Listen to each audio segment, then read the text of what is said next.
A flat rectangle becomes a moving Voronoi pattern. The shape stays still, only the shader slides across the fill. Start with one rectangle. Make it fill the whole composition. This gives the shader one clean surface.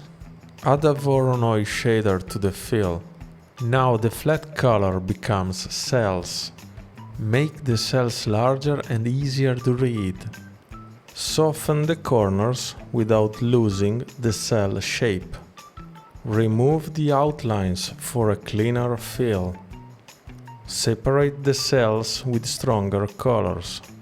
Decrease distortion so the pattern feels less irregular. Now animate the shader, not the rectangle.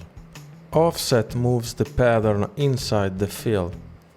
Add a frame behavior to offset X. Each frame pushes the shader forward. Play it back. The rectangle stays locked. The Voronoi cells keep sliding through it. That is the reusable idea here. Move the shader when you want texture motion. Till next time, don't forget to like, comment, subscribe.